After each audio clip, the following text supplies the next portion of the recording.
গেল ২১ আগস্ট থেকে ফেসবুকে বন্যা পরিস্থিতির ভয়াবহতা প্রকাশে একটি শিশু ছবি বেশ ভাইরাল হয়েছে। ছবিতে দেখা যাচ্ছে গলা পানিতে ডুবে অসহায় দৃষ্টিতে তাকিয়ে আছে ছোট্ট একটি শিশু।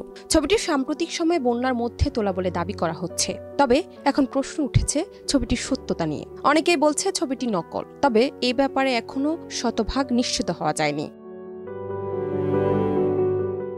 ফ্যাক্ট চেকাররা বলেন, ছবিটি আর্টিফিশিয়াল ইন্টেলিজেন্স বা কৃত্রিম বুদ্ধিমত্তা দিয়ে তৈরি করার সম্ভাবনা সবচেয়ে বেশি। বার্তা সংস্থা এএফপির ফ্যাক্ট চেক এডিটর কদরুদ্দিন শিশির ছবিটি বিশ্লেষণ করেছেন। এক ফেসবুক পোস্টে তিনি লেখেন, আমি ৩টি এআই ডিটেক্টর টুলে ছবিটির সত্যতা যাচাই করে ৩ ধরনের ফলাফল পেয়েছি। একটিতে দেখিয়েছে ছবিটি ৯১% এআই জেনারেটেড, অন্যটিতে ৪০% এবং একটিতে দেখাচ্ছে লাইকলি হিউম্যান মেড। কিন্তু এই ছবির ক্ষেত্রে বোঝাই যাচ্ছে শুধু টুল দিয়ে এআই জেনারেটেড কিনা তা নির্ধারণ করা সম্ভব হচ্ছে না।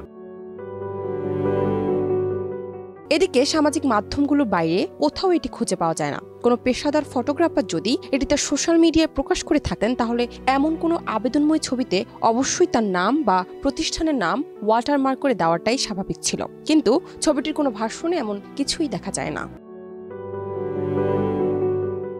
ছবিতে যেভাবে একটি উন্মুক্ত পানি ভর্তি এলাকায় ২ থেকে ৩ বছরের বাচ্চাকে অভিভাবক ছাড়া দেখা যাচ্ছে, এটি অসম্ভব না হলেও খুব স্বাভাবিক নয়। শিশুটির শারীরিক গঠন বিশ্লেষণ করে কদরুদ্দিন শিশির লিখেছেন, বাচ্চাটির ঠোঁটের গঠনও কিছুটা অস্বাভাবিক। একই সাথে তার চেহারায় আতঙ্কের কারণে চোখ ও কপালে একপাশে যে ভাঁজ পড়েছে সেটিও স্বাভাবিক এক্সপ্রেশন মনে হচ্ছে না।